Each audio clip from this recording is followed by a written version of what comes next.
En Nochevieja mi marido dijo que teníamos que estar con su madre para recibir el año. Yo tuve que mandar a nuestro hijo a casa de mis padres. A medianoche, él me envió su ubicación desde el hospital junto con un mensaje. Mi madre ha fallecido. Puedes venir a despedirte de ella. La Nochevieja de aquel año fue muy fría. El viento soplaba por el estrecho callejón del barrio de Triana, haciendo que las luces navideñas colgadas en los balcones temblaran suavemente. El sonido de los petardos y los fuegos artificiales resonaba por todas las calles.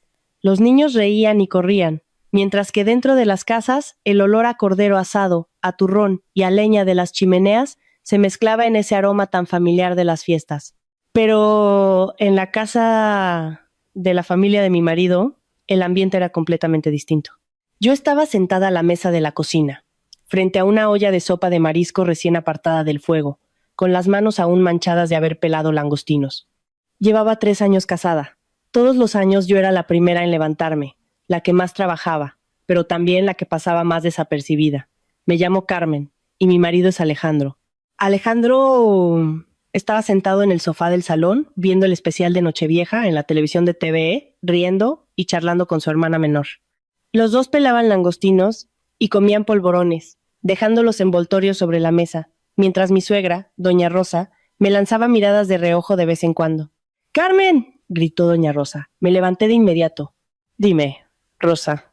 La sopa de marisco seguro que se está quedando sin caldo. Ve a mirar. Que se nos queme la cena en Nochevieja da mala suerte para todo el año. Voy. Volví a la cocina. Esa era la rutina de los últimos 3 años.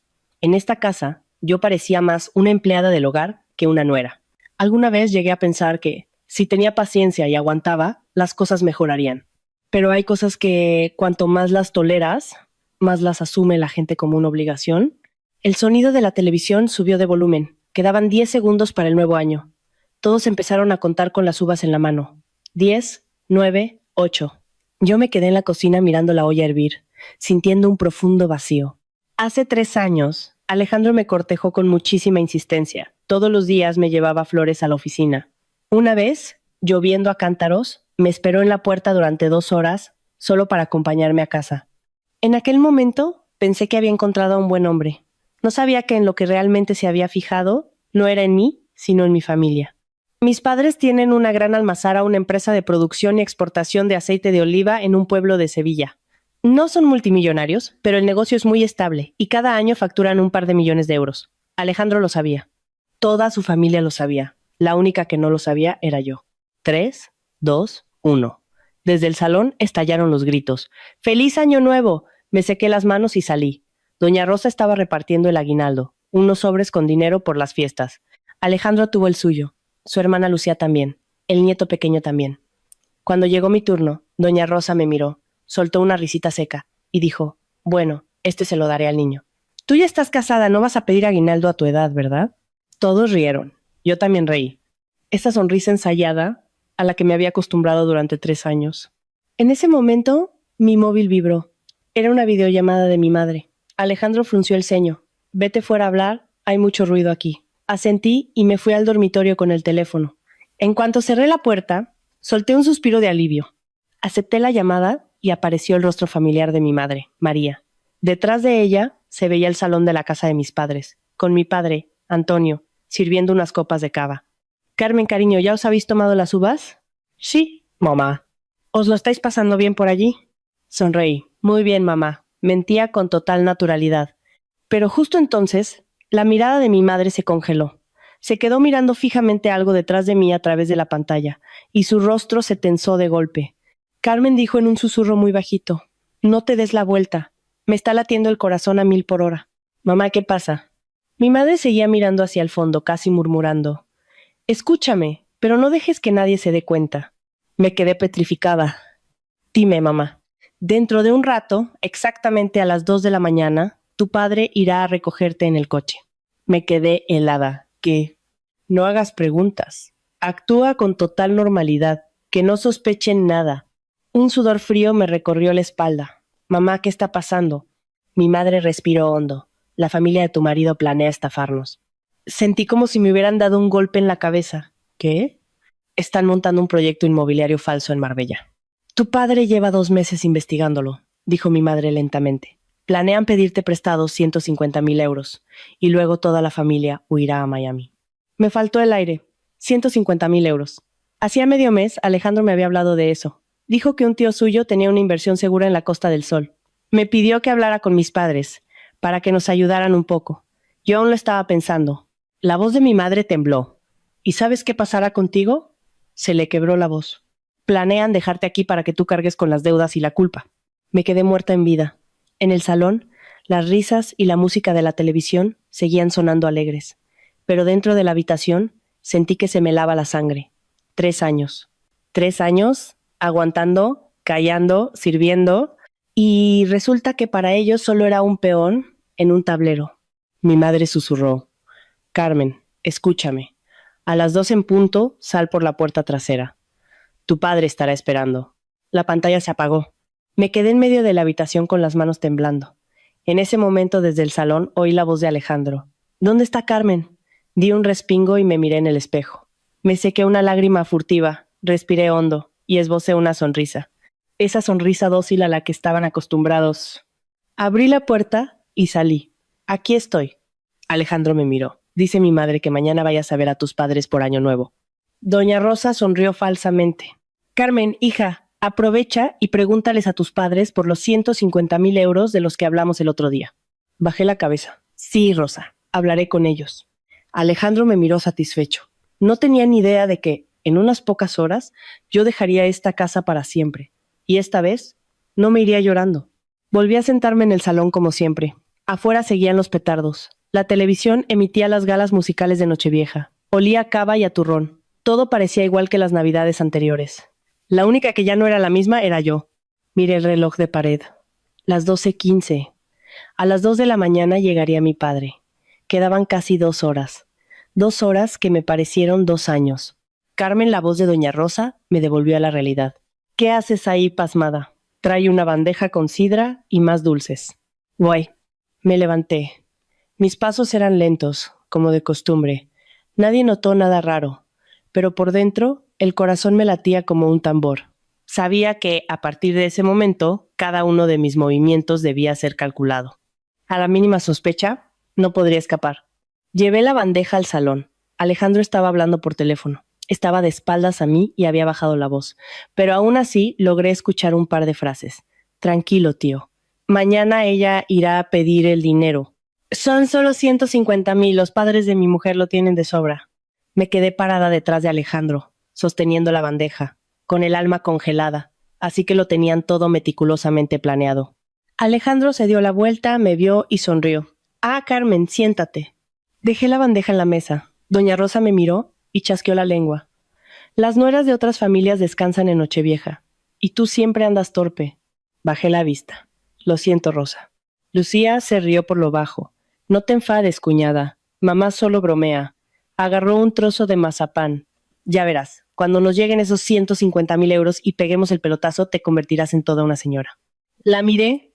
Parecía una broma, pero ahora sabía que era la verdad. 150,000 euros. Ese era el precio por el que iban a vender mi vida. Alejandro me puso una mano en el hombro. Carmen, mañana ve a casa de tus padres. Mi madre y yo hemos preparado un buen jamón para que se lo lleves. Asentí levemente. Sí, hablaré con ellos. Alejandro sonrió, complacido. Sabía que serías comprensiva. Comprensiva. Llevaba 3 años siendo comprensiva, tragando, callando, siendo sumisa. Pero esta noche todo había cambiado. Miré el reloj de reojo. Las 12:40. El tiempo pasaba de forma agónica. Un rato después, Doña Rosa se levantó. Bueno, el que esté cansado, que se vaya a la cama. Lucía se desperezó. Yo me acuesto ya. Y se metió en su cuarto. Alejandro se quedó viendo la tele un rato más y luego se puso en pie. Carmen, ¿aún no tienes sueño? Estoy un poco cansada. Vete a dormir tú primero. Val. Volví a la habitación. En cuanto cerré la puerta, empecé a temblar. Miré el reloj. La 1:10. Quedaba poco más de 1 hora. Abrí el armario. Allí seguía mi ropa. La misma que había traído desde la casa de mis padres hace 3 años. Sin embargo, al verla ahora, me di cuenta de que nunca había pertenecido a este lugar. No cogí muchas cosas. Solo un abrigo grueso, un bolso pequeño y el móvil. Pero antes de irme, tenía que hacer algo. Me senté en la cama y abrí la aplicación del banco. En mi cuenta personal había exactamente 150,000 euros. Era el dinero que mi padre me había ido transfiriendo a lo largo de los años para que tuviera un colchón de seguridad. Alejandro lo sabía, toda su familia lo sabía, estaban esperando a que yo lo sacara voluntariamente, pero ignoraban que la cuenta estaba solo a mi nombre y que solo yo podía mover ese dinero. Respiré hondo y empecé a operar. Fui dividiendo el dinero, transferencias a la cuenta de mi padre, luego a la de mi madre, luego a otra cuenta de ahorro segura. 10 minutos, 20, 30. Cuando terminé, en mi cuenta solo quedaban un par de cientos de euros. Miré la pantalla y sentí un inmenso peso quitado de encima. A la 1:45 me puse el abrigo, cogí el bolso y apagué la luz. Pero antes de salir, me quedé quieta un instante. 3 años. 3 años de mi vida. Creí que este era mi hogar, pero solo era una trampa. Abrí la puerta muy despacio. Afuera todo estaba en silencio. Alejandro dormía en la habitación contigua. Caminé por el pasillo paso a paso, con el corazón desbocado. A la 1:55 llegué a la puerta trasera, junto a la cocina. Quité el cerrojo. El viento gélido de la madrugada me golpeó en la cara. Salí al patio a oscuras. A lo lejos solo se veía la luz de una farola y un coche negro aparcado en las sombras. La ventanilla bajó. Vi a mi padre Antonio con el pelo mucho más gris que la última vez que había ido a visitarlos. Carmen, su voz sonaba ronca. Sube al coche. Abrí la puerta y, en cuanto me senté, las lágrimas brotaron de mis ojos. Me agarró la mano. Tranquila, ya vas a casa. El coche arrancó, alejándose lentamente por el callejón. Miré hacia atrás. La luz del salón seguía encendida. Seguramente pensaban que yo seguía durmiendo. Nadie sabía que su dócil nuera había desaparecido. Mi padre condujo hacia la autovía, con el viento colándose por la rendija de la ventana. Yo temblaba. Papá, he sido una estúpida, ¿verdad? Él negó con la cabeza. No, solo confiaste en la gente. Hizo una pausa y añadió, pero a partir de hoy no tienes que aguantar nada más. El trayecto duró casi 1 hora. Al llegar a nuestro pueblo, mi madre ya estaba en la puerta de la gran casa familiar. Al verme, echó a correr. Carmen me abrazó con fuerza. Sentí cómo le temblaban los hombros. Perdón, mamá, sollocé. Siento haberos preocupado. Me acarició el pelo. No pasa nada. Lo importante es que estás en casa. Dentro, sobre la mesa, aún quedaba algo de cena de Nochevieja y una taza de caldo de puchero caliente que me habían guardado. Sabía que volverías, dijo mi madre. Me senté y tomé cucharadas del caldo humeante, sintiendo cómo el calor se extendía por mi cuerpo. Mis padres me miraban sin reproches, sin hacer preguntas apresuradas. Solo estaba el silencio reconfortante de la familia. Un rato después, vibró mi móvil. Era Alejandro. Miré la pantalla, rechacé la llamada, apagué el teléfono, saqué la tarjeta SIM y la tiré a la papelera. Alcé la vista hacia mis padres, con voz muy suave. Papá, mamá, me voy a divorciar. Mi padre asintió. Ya he hablado con un abogado. Mi madre me apretó la mano. A la niña de nuestra casa no le falta dinero ni le falta amor. No tienes por qué soportar humillaciones en ningún sitio. Mire mi hogar de siempre. Las paredes conocidas, la vieja mesa de roble. Esta era mi verdadera casa. Afuera todavía sonaban algunos cohetes. El año nuevo había comenzado. Y mi nueva vida también. Pero yo no sabía que a la mañana siguiente un mensaje de Alejandro haría que todo diera un giro radical. El mensaje solo tendría una línea. Carmen, mi madre está en el hospital. Quiere verte. Y unas horas más tarde, recibiría otra llamada que nunca olvidaría. La mañana de Año Nuevo me desperté bastante tarde. Quizá porque en los últimos 3 años era la primera vez que dormía tan profundamente. No hubo voces de mi suegra exigiéndome el desayuno, ni el ruido de los platos en el fregadero, ni miradas inquisitivas. Solo la suave luz del sol andaluz, entrando por la ventana de la que siempre había sido mi habitación. Sobre mi viejo escritorio seguía la foto familiar del día de mi graduación en la universidad. Yo estaba en medio de mis padres, sonriendo abiertamente. Miré esa foto un buen rato, sintiendo una mezcla de alivio y tristeza. En 3 años, casi había olvidado lo que era vivir en mi propia casa. Desde el patio escuché a mi madre. Carmen, cariño, baja a desayunar. Su voz seguía siendo tan dulce como siempre. Voy, mamá, respondí. Bajé al comedor. La mesa estaba lista. Había preparado churros con chocolate bien caliente, mi desayuno favorito. Mi padre estaba leyendo el periódico. Al verme, lo dobló. ¿Has dormido bien, hija? Asentí. Sí, hacía tiempo que no dormía así. Mi padre me miró y suspiró levemente. Me alegro. Mi madre puso la taza de chocolate frente a mí. Come, que se enfría. Agarré un churro, sintiendo un calor familiar, pero justo entonces vibró el teléfono de mi madre. Miró la pantalla y se volvió hacia mí. Es Alejandro. Me paralicé. La cocina quedó en absoluto silencio. Mi padre dejó su taza de café. ¿Quieres contestar? Lo pensé unos segundos y asentí. Sí. Mi madre me pasó el teléfono y acepté la llamada. Al otro lado se oyó la voz apresurada y ronca de Alejandro. Carmen, ¿dónde estás? Me quedé callada. Él insistió, alzando el tono. ¿Qué significa eso de desaparecer toda la noche? ¿Sabes lo que te hemos buscado? Respondí con calma. Estoy en casa de mis padres. Hubo un silencio sepulcral al otro lado. Luego Alejandro bajó la voz. Carmen, no exageres las cosas. Si pasa algo, vuelve y lo hablamos. Miré por la ventana hacia el patio. Unos gorriones saltaban por las ramas del naranjo. Mi voz sonó inalterable. Ya no hay nada que hablar. Quiero el divorcio. El ambiente al otro lado pareció congelarse. Pasó un largo rato antes de que Alejandro hablara. Carmen, ¿te has vuelto loca? ¿Solo porque mi madre te haya dicho un par de cosas pides el divorcio? Esbocé una leve sonrisa. ¿De verdad no sabes por qué? Él no contestó. Continué. 150,000 euros. El silencio al otro lado fue total. Oía su respiración agitada.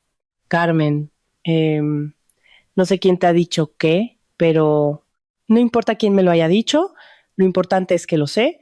Otra pausa larga y Alejandro soltó una carcajada seca. Carmen, lo has entendido mal. Son solo negocios. Si lo hacía, era por nuestro futuro. No quería escuchar más. Alejandro lo llamé por su nombre, por última vez de aquella manera. Los 150,000 euros de mi cuenta ya los he transferido a otro lado. Escuché el sonido de una silla cayendo al otro lado de la línea. Alejandro casi rugió. Carmen, ¿qué estás haciendo? Ese dinero es nuestro. Es mi dinero. Dinero de antes de casarnos. No lo olvides, dije fríamente. Alejandro jadeaba. Su voz se volvió amenazante. Carmen, no me obligues. Colgué sin decir una palabra más. Mi madre me miró, preocupada. ¿Estás bien? Asentí. Sí, estoy bien. Pero en ese mismo instante, mi teléfono vibró. Esta vez era el número de Lucía, mi cuñada. Dudé un poco, pero descolgué. ¿Carmen? La voz de Lucía temblaba. ¿Dónde? ¿Dónde estás? En casa de mis padres. Lucía se atragantó. ¿Puedes venir un momento? Fruncía el ceño. ¿Qué pasa? Al otro lado se oían sollozos. Carmen, ven al hospital. El corazón me dio un vuelco. ¿Hospital? ¿Por qué?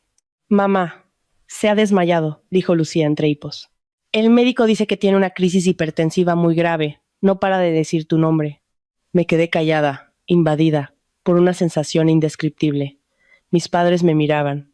¿Dónde está Alejandro? Pregunté. Está aquí, conmigo. Me ha dicho que te llame. Carmen, ven a verla por última vez. Por última vez. Esas palabras me helaron las manos. Miré a mi padre, quien asintió suavemente. Si quieres ir, te llevo. Mi madre susurró. Al fin y al cabo, es tu suegra. Me quedé quieta unos segundos y me levanté. Iré a verla. Mi padre fue por su abrigo. Vamos. En el trayecto al hospital miraba por la ventanilla. Las calles en la mañana de Año Nuevo estaban vacías.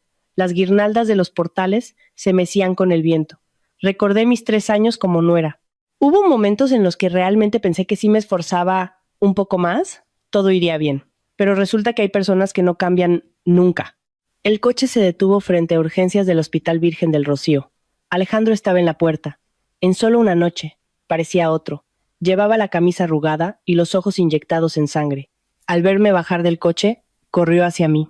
Carmen. Lo miré. Ya no sentía ninguna familiaridad, solo me resultaba un extraño. ¿Dónde está? Alejandro habló con voz ronca. En la planta 3. Entramos en el hospital. Los pasillos estaban tranquilos, oliendo antiséptico. Fuera de la habitación, Lucía estaba sentada. Al verme, se levantó de un salto. Carmen. Tenía los ojos enrojecidos. Entré en la habitación. Doña Rosa estaba tumbada en la cama, pálida. Al verme, abrió los ojos. Carmen. Su voz era débil. Me quedé quieta. Ella extendió una mano. Acércate. Me acerqué. Me cogió de la mano. Era la primera vez en 3 años que lo hacía. Carmen, no abandones esta familia. La miré sin saber qué decir. Respiraba con dificultad. Ya no me importa el dinero, pero no te divorcies de Alejandro. Guardé silencio. Me miró durante mucho tiempo y de repente le tembló la voz. ¿Sabes una cosa, Carmen? Alejandro te quiere de verdad. Sonreí levemente, una sonrisa triste. Doña Rosa cerró los ojos. Hija, dame una oportunidad. En ese instante me di cuenta de que, en 3 años, jamás me había llamado hija con ese tono. Es demasiado tarde. Doña Rosa, retiré mi mano, con suavidad. Lo siento, pero hay cosas que no tienen marcha atrás. Ella me miró con desesperación. En la puerta, Alejandro estaba parado. Lo había escuchado todo sin decir una palabra. Pero yo no sabía que esa visita al hospital revelaría un secreto que la familia había ocultado durante 3 años. Un secreto que me haría comprender por qué me habían elegido a mí desde el principio. Retiré la mano de la de Doña Rosa. La habitación quedó en un silencio tan absoluto que se escuchaba el pitido regular del monitor cardíaco junto a la cama. Ella me miraba con ojos cansados, pero con un último atisbo de ruego. Carmen, piénsalo, susurró, pero esta vez no sentí que mi corazón se ablandara. En los últimos 3 años había escuchado demasiadas promesas, demasiadas palabras que parecían sinceras, y al final todo resultó ser puro cálculo. Incliné la cabeza ligeramente. Lo siento, Rosa, creo que debemos dejarlo aquí. Alejandro entró en la habitación desde la puerta. Se paró junto a la cama y me miró con una mezcla de ira e impotencia. Carmen dijo en voz baja, ¿podemos hablar a solas? Miré a mi padre, que seguía en la puerta, asintió.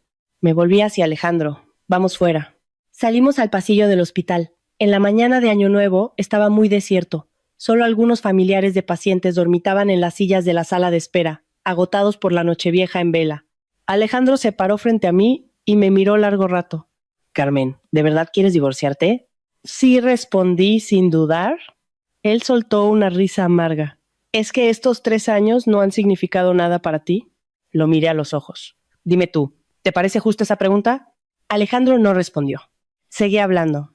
Tú sabes mejor que nadie cómo he vivido estos 3 años. No pedía lujos, solo respeto. Pero ni siquiera eso me dio tu familia. Alejandro se frotó el pelo, su voz sonaba cansada. Sé que mi madre es difícil, pero yo siempre he estado de tu parte. Solté una risa suave.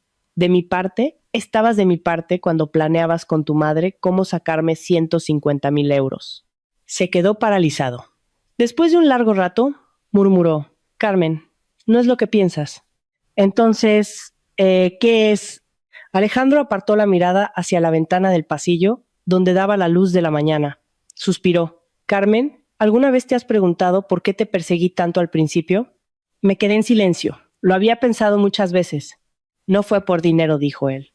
Fruncí el ceño. ¿Y entonces por qué? Me miró fijamente. Había algo extraño en sus ojos.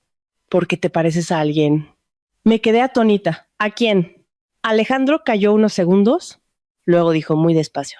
A mi hermana. Nunca le había oído hablar de eso. ¿Tienes otra hermana? Asintió. Sí, Sofía. Se apoyó en la pared y bajó la voz, pero murió. El pasillo pareció sumirse en un silencio sepulcral. Hace 3 años continuó. Poco antes de conocerte, mi hermana murió en un accidente de tráfico. Un camión se quedó sin frenos. Sofía estaba embarazada de 7 meses. Me quedé inmóvil. Alejandro sonrió con tristeza. El primer día que te vi en la oficina, me quedé helado. Te pareces mucho a Sofía de joven. En la forma de sonreír, de hablar, hasta en cómo inclinas la cabeza cuando piensas. No supe qué decir. Él bajó la vista al suelo. Al principio te perseguí por eso. Pensé que si estaba contigo, la echaría menos de menos. Sentí que se me encogía el estómago, pero aún así pregunté, ¿y qué hay del dinero? Alejandro guardó silencio. Tardó mucho en responder. No lo niego. Llegué a pensar que con esos 150,000 euros podría montar mi propia empresa. ¿Quería demostrarle a mi madre que valía para algo? Lo miré. ¿Engañando a tu mujer? Alejandro no respondió. Justo en ese momento, la puerta de la habitación se abrió. Lucía salió corriendo. Alejandro, el médico te llama. Él se giró y me lanzó una última mirada. Carmen, sé que me he equivocado, pero nunca quise hacerte daño. No contesté. Él entró en la habitación y yo me quedé sola en el pasillo. Mi padre se acercó. ¿Estás bien, hija? Asentí, pero por dentro sentía una sensación muy extraña. Creía que él era simplemente un avaricioso, pero la historia que acababa de contarme demostraba que todo era mucho más complejo. Menos de 10 minutos después, Alejandro salió. Estaba pálido. Lucía iba detrás, con los ojos llorosos. Carmen, dijo Lucía en voz baja. Mamá quiere verte otra vez. Entré. Doña Rosa respiraba con mucha dificultad. Al verme, forzó los ojos para abrirlos. Me paré junto a la cama. Me observó en silencio largo rato y luego dijo con voz temblorosa: ¿Sabes por qué siempre te he odiado? No respondí. Ella sonrió, con tristeza. Porque te pareces demasiado a Sofía. Al verte, recordaba a mi hija. Pero mi hija está muerta. Las lágrimas resbalaron por sus mejillas. Tenía miedo, Carmen. Miedo de que, si te cogía cariño, un día también te fueras de esta casa. Por eso me recordaba constantemente a mí misma que solo eras mi nuera, no mi hija. Me quedé en silencio. En estos 3 años, creí que me odiaba, porque mi familia era de pueblo, o porque yo aún no había tenido un bebé. Resulta que había otra razón. Doña Rosa jadeó. Me equivoqué, Carmen. Te he hecho sufrir mucho. ¿Puedes perdonarme? La miré, inundada de sentimientos encontrados. Pero en ese preciso instante, el móvil de mi padre sonó. Salió a contestar. A los pocos minutos volvió, con el rostro muy serio. Carmen, hay problemas. Me sobresalté. ¿Qué pasa, papá? Habló despacio. Paco acaba de llamar. Dice que alguien ha denunciado a nuestra almazara Sanidad. Nos acusan de usar aceitunas en mal estado y de adulterar el aceite. Me quedé helada. Imposible. Mi padre asintió. Paco dice que el que está detrás de esta denuncia hizo una pausa. Es el tío Fernando, el hermano de Rosa. Toda la habitación quedó en silencio. Miré a Alejandro. Él también me miró a mí y por primera vez no vi en sus ojos la seguridad de antes, sino un pánico inmenso. Y es que entonces ninguno sabía que los verdaderos problemas acababan de empezar. La atmósfera de la habitación se volvió asfixiante. Tras las palabras de mi padre, nadie habló. El pitido del monitor cardíaco parecía marcar los segundos de ese pesado silencio. Miré a Alejandro. Había perdido toda la calma. Papá, ¿Paco te ha dicho algo más?, pregunté. Mi padre negó con la cabeza.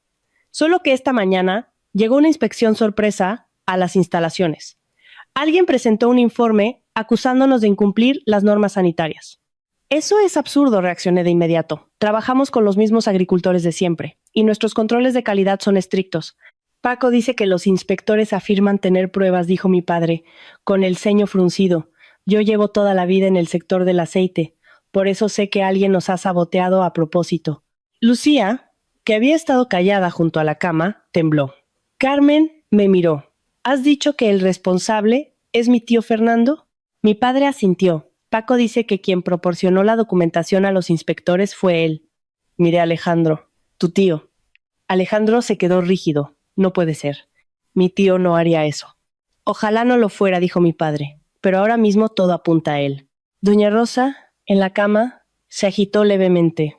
¿Qué está pasando?, preguntó débilmente. Alejandro se inclinó hacia ella. Nada, mamá, no te preocupes. Pero ella me miró a mí. Carmen, ¿la fábrica de tu padre tiene problemas? Dudé y acabé asintiendo. Doña Rosa cerró los ojos y suspiró hondo. Todo es culpa de nuestra familia. No supe qué contestar. Mi padre miró su reloj. Carmen, tengo que ir a la almazara ahora mismo. ¿Vienes conmigo? ¿Sí, papá? De repente Alejandro intervino. Yo voy también. Me giré. ¿Tú a qué vas? Mi tío ha hecho esto. Tengo que enterarme. Mi padre no se opuso. De acuerdo. Lucía se levantó. Yo me quedo con mamá. Salimos del hospital. El cielo del primer día del año estaba despejado, pero mi estado de ánimo era oscuro. En el coche, mi padre conducía rápido. La carretera hacia el polígono industrial, donde estaba nuestra empresa familiar, representaba los 20 años de sudor y esfuerzo de mi padre. Recordaba que de pequeña salía del colegio y corría a buscarlo a la fábrica. Allí siempre olía a aceitunas recién prensadas y al verde del aceite nuevo. Pero hoy, al llegar a las puertas, vimos 3 coches oficiales de sanidad aparcados en la entrada. Varios operarios murmuraban preocupados en el patio. Paco, el encargado, vino corriendo hacia nosotros. Antonio, saludó con un gesto rápido y me miró. Hola, Carmen. ¿Cómo está el tema?, preguntó mi padre sin rodeos. Paco suspiró. Están dentro del almacén. Dicen que hay una denuncia porque el lote de exportación del mes pasado contenía aceite adulterado con mezcla de orujo sin declarar. Imposible, salté yo. Jamás mezclamos calidades. Eso les he dicho, se lamentó Paco, pero aseguran que tienen informes de laboratorio. ¿Qué informes?, frunció el ceño mi padre. En ese momento se abrió la puerta del almacén. 3 inspectores salieron. El hombre que iba delante, de mediana edad, miró a mi padre. ¿Usted es el propietario? Sí, soy Antonio. El inspector abrió una carpeta. Hemos recibido una denuncia formal de que esta empresa ha envasado aceite que no cumple la normativa europea de calidad extra virgen. Le aseguro que eso es falso, respondió mi padre, con toda la calma del mundo. El inspector no replicó, solo le tendió un documento. Este es el análisis preliminar. Yo estaba al lado y pude leerlo. Los parámetros de acidez y peróxidos estaban totalmente alterados. No tiene sentido, dijo mi padre. Nuestros laboratorios internos lo habrían detectado antes de embotellar. Tendremos que precintar preventivamente los depósitos para tomar más muestras, sentenció el inspector. Paco dio un paso al frente. Hagan las pruebas que quieran, pero aquí se trabaja honradamente. Y entonces una voz sonó a nuestras espaldas. Honradamente. Me di la vuelta. Un coche gris acababa de aparcar en la puerta. De él bajó Fernando, el tío de Alejandro. Llevaba una chaqueta de traje impecable y una sonrisa cínica. Alejandro se adelantó. «Tío, ¿qué haces tú aquí?» Fernando sonrió. «He venido a ver cómo va la cosa». Me miró a mí. «Hola, Carmen». No le contesté. Mi padre fue al grano. «Fernando, ¿tú estás detrás de esta farsa?» Se encogió de hombros. «Yo solo cumplo con mi deber ciudadano. Vi indicios de irregularidades y avisé a las autoridades». «¿Pero qué dices?», saltó Alejandro. «La empresa de Antonio es totalmente legal».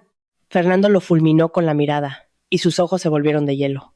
¿Estás defendiéndolos a ellos? ¿Acaso has olvidado nuestro plan? Escuchar eso me encogió el corazón. ¿Qué plan? Alejandro me miró. Carmen. Pero Fernando lo interrumpió. Carmen, ¿sabes una cosa? Si hubiera soltado esos 150,000 euros antes, las cosas no habrían llegado a este extremo. Me quedé de piedra. ¿A qué te refieres? Él rió. Muy sencillo. Íbamos a coger ese dinero para montar un negocio, pero tú desapareciste con la pasta. Tuvimos que buscar otra vía. Mi padre dio un paso al frente. ¿Nos estás chantajeando?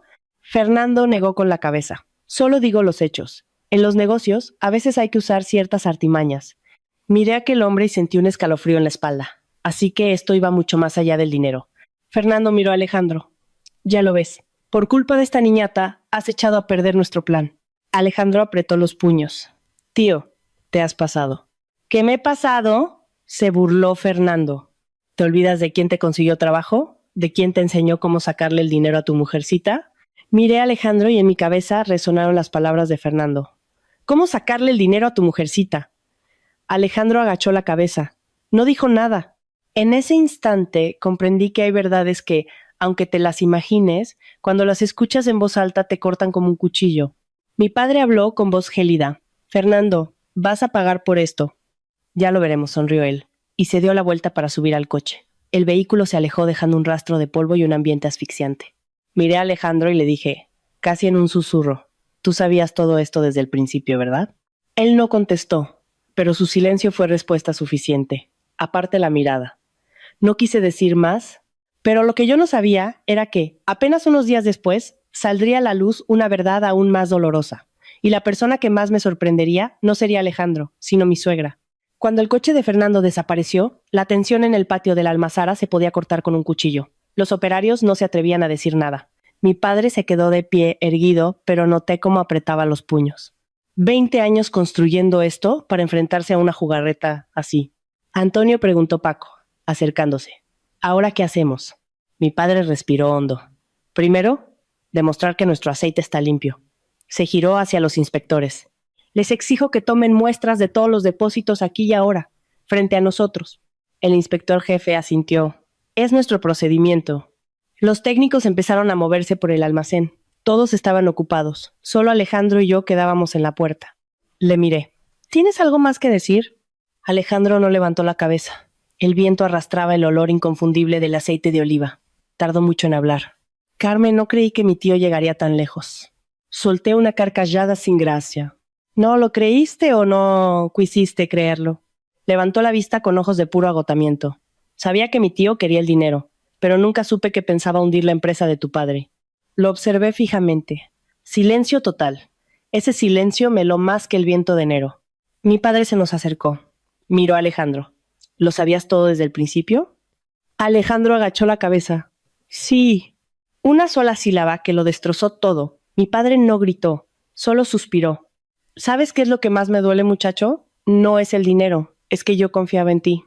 Alejandro se quedó mudo. Mi padre se giró. Carmen, acompáñame al despacho. Asentí. Antes de irme eché un último vistazo a Alejandro, que se quedó solo en el patio, como un hombre que se ha perdido. Pero yo no tenía intención de buscarlo. El despacho de mi padre estaba al fondo. Sobre la mesa descansaban los libros de registro y facturación. Se sentó y se frotó la frente. Ya lo ves, hija. Los negocios a veces son así de sucios. Me senté frente a él. Papá, perdóname. Levantó la mirada. ¿Por qué? ¿Por haber metido a Alejandro y a su familia en nuestra casa? Él negó con la cabeza. No es tu culpa. Si alguien quiere estafarte, tarde o temprano buscará la manera. Miró por la ventana. Lo importante es cómo le hacemos frente. Alguien llamó a la puerta. Entró Paco. Antonio, ya han tomado las muestras. ¿Cuánto tardarán los resultados? ¿Esta misma tarde? Bien.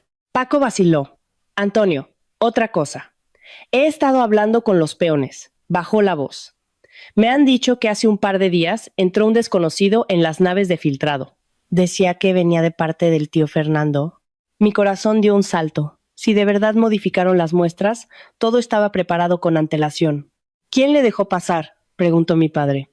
Carlos, uno de los mozos de almacén. Pero resulta que hoy no ha venido a trabajar. Mi padre y yo nos miramos. ¿Tiene su teléfono? Paco asintió e intentó llamarlo, pero daba apagado. ¿Se ha dado a la fuga?, sentenció mi padre. En ese momento, el móvil de mi padre sonó. Miró la pantalla. Es del hospital. Al descolgar, la expresión de su rostro cambió. ¿Cómo está? Esperó unos segundos y colgó. Me miró. Rosa ha despertado. El médico dice que insiste en verte. Guardé silencio un momento. Iré, dije al fin. Voy contigo. Volvimos al hospital. Fuera de la habitación, Lucía se levantó de un salto al verme. Dentro, doña Rosa estaba recostada, con mejor color. Carmen dijo al verme. Me acerqué. Esta vez no había frialdad en su mirada, solo cansancio. ¿Sigues queriendo el divorcio? Sí, Rosa. Cerró los ojos y se le escapó una lágrima. Entonces no te retendré más. Los últimos 3 años te he hecho sufrir. Supongo que este es mi castigo. No supe qué contestar, pero ella abrió los ojos y adoptó un tono solemne. Carmen, antes de que te vayas, hay algo que debes saber. ¿De verdad crees que mi hermano Fernando solo quería los 150,000 euros? Me extrañé. ¿No es así? Negó con la cabeza. Su voz era ronca. No, quiere mucho más. Me miró directamente a los ojos y soltó la bomba. Lo que quiere es quedarse con toda la almazara de tu padre. La habitación enmudeció. Me quedé helada. Pero no imaginaba que eso no era lo peor. En el plan de Fernando, yo solo había sido el primer paso. Miré a doña Rosa, atónita. ¿Qué quiere la empresa de mi padre? Ella sintió débilmente. Sus ojos ya no mostraban fatiga, sino el peso de un secreto guardado durante demasiado tiempo. Lo sé desde hace mucho, Carmen dijo lentamente. Fernando no se le ocurrió esto ayer. Lleva planeándolo 3 años. Un escalofrío me recorrió de arriba abajo. 3 años. Exactamente el tiempo que hacía que Alejandro había empezado a salir conmigo. Rosa, ¿qué quieres decir? Ella cerró los ojos y los volvió a abrir. Carmen, ¿por qué te crees que Alejandro fue a por ti tan deprisa? Tragué saliva. Lo había pensado, pero nunca quise indagar tanto. Tu padre tiene un negocio enorme. Fernando trabaja en la exportación de alimentación. Sabía que la empresa de Antonio era una mina de oro y quería apoderarse de ella. Mi padre frunció el ceño. ¿Y cómo pretendía hacerlo? Él te ofreció asociarse contigo una vez, Antonio, ¿recuerdas? Sí, y me negué, respondió mi padre. Cuando te negaste, buscó otro plan, susurró Rosa. Y ese plan era que Alejandro se casara con Carmen. Todo encajaba como en un puzzle macabro. Mi padre se quedó petrificado. ¿Qué estás diciendo? Rosa asintió. Alejandro no te conoció por casualidad. Fernando os presentó. Miré a Alejandro, que estaba en una esquina de la habitación, más pálido que la cera. ¿Tú sabías esto?, le pregunté. Él negó rápido. No, Carmen, te juro que no, pero evitó mirarme. Entendí al instante que sabía parte del plan, aunque no todo. Rosa continuó. Al principio, Fernando quería que Alejandro se casara contigo para luego intentar fusionar las familias y así ganar acciones de la almazara. Apreté los dientes. Así que por eso me persiguió. Alejandro bajó la cabeza. Pero luego, te lo juro, me enamoré de ti de verdad. No sabía si reír o llorar. 3 años de mi vida. 3 años construidos sobre una mentira financiera. Yo tampoco quería esto. Al principio se lamentó Rosa, pero Fernando me convenció de que si os casabais, las dos familias ganaríamos mucho. Y yo acepté. Pero como me seguí negando a asociarme con él, intervino mi padre, cambió de estrategia. Sí, admitió Rosa. Fue entonces cuando maquinó lo de los 150,000 euros. Iba a usar ese dinero para una inversión puente, ganar liquidez y lanzar una oferta pública hostil sobre vuestros proveedores y asfixiaros. Mi padre sonó lapidario. Un fraude en toda regla. Me vino a la memoria la actitud altiva de Fernando en la fábrica. Una trampa a fuego lento de la que yo era la carnada. Alejandro dio un paso. Carmen, asumo la culpa, pero jamás quise arruinaros. Lo miré sin una pizca de rabia ya, solo con profundo cansancio. Alejandro, ¿sabes qué es lo que más me duele? No es el dinero, es que sabías la verdad y me dejaste vivir en esa farsa 3 años. Él enmudeció. Doña Rosa tosió y prosiguió. Carmen, he sido una mala persona, pero ahora tenéis que parar a Fernando. Y hay algo más. Ese operario desaparecido, Carlos. Fernando lo infiltró en la fábrica hace meses. Mi padre asintió. ¿Todo cuadra? Pero justo entonces, el móvil de mi padre volvió a sonar. Era de la fábrica. Y esa llamada nos demostraría que el tío Fernando estaba dispuesto a hundirnos del todo. Tras escuchar a doña Rosa, mi padre miró a Alejandro. Dices que tienes pruebas contra él. ¿Qué pruebas? Alejandro tragó saliva. Mi tío tiene una empresa fantasma llamada Logística del Sur. Mi padre frunció el ceño. He oído hablar de esa empresa. Sobre el papel es de transporte, pero en realidad la usa para lavar el dinero de chanchullos y negocios turbios que tiene. ¿Y tú cómo sabes eso?, pregunté. Hace 3 años, cuando me convenció de que me acercara a ti, me enseñó unos documentos para que viera lo rico que era y copié esos archivos. Los tengo en mi ordenador. Sentí un rayo de esperanza. Si podíamos demostrar los trapos sucios de Fernando, no podría chantajearnos. Mi padre fue, claro, tenemos que hablar con nuestro abogado, pero mi teléfono vibró. Número desconocido. Contesté. Carmen, era la voz de Fernando. Apreté el móvil. ¿Qué quiere? Él rió suavemente. Deberías tener cuidado, niña. Hay cosas en las que es mejor no meter las narices. Es la empresa de mi padre. ¿Quién si no iba a meterse? ¿Te pareces a tu padre? Igual de cabezota, por cierto. ¿Crees que Alejandro está de tu lado?, preguntó cínicamente. Lo miré a Alejandro de reojo. ¿Sabes cuánto le pagué a tu maridito hace 3 años para que se te acercara? Soltó Fernando. Pregúntaselo. Colgué. Las manos me temblaban. Me acerqué a Alejandro. Alejandro, hace 3 años, ¿tu tío te pagó por acercarte a mí? El silencio cayó a plomo. Alejandro se quedó pálido. Contesta, ¿sí o no? Él bajó la vista, y ese gesto fue suficiente. ¿Cuánto te dio? Mi voz sonó como un témpano de hielo. Tardó un siglo en responder. 15,000 euros. ¿15,000 euros? 3 años de mi vida tasados en 15,000 euros. Mi padre miró a Alejandro con una decepción absoluta. Vete de aquí. No vuelvas a acercarte a nosotros. Alejandro me miró. Carmen. No le sostuve la mirada. Vete. Se dio la vuelta y se marchó. Esa tarde me citó en una cafetería junto al río Guadalquivir. Me envió un mensaje diciendo que tenía que darme algo vital para hundir a Fernando. Fui. Me entregó un pendrive. Aquí está toda la contabilidad B de Logística del Sur. Contratos falsos. Desvíos de capital a paraísos fiscales. Cogí el USB. ¿Por qué me lo das ahora? Porque, aunque empecé por 15,000 euros, luego te quise de verdad. Quise demostrarle a mi madre que era alguien, pero me perdí por el camino. Mi tío ya sabe que os estoy ayudando. Tened cuidado. Justo en ese momento recibí otra llamada del hospital. Un enfermero. Familia de doña Rosa, ha habido un accidente. Se ha caído por las escaleras y está muy grave. Alejandro y yo nos miramos, horrorizados. Salimos corriendo hacia el coche. Cuando llegamos, doña Rosa salía de urgencias con una venda en la cabeza. Lucía lloraba a mares. Alguien la empujó, dijo Lucía. Un hombre. Doña Rosa abrió los ojos lentamente. Vio a Alejandro y a mí. Mamá, ¿quién fue?, preguntó Alejandro, desesperado. Rosa susurró un nombre que nos heló la sangre. Fue Carlos, el operario de nuestra fábrica. Fernando lo había mandado al hospital para quitársela de en medio y darnos una advertencia mortal. Mi padre, que acababa de llegar al pasillo, fue tajante. Se acabó. Vamos a la comisaría. Aquella misma noche, mi padre, Alejandro y yo fuimos al cuartel de la Guardia Civil.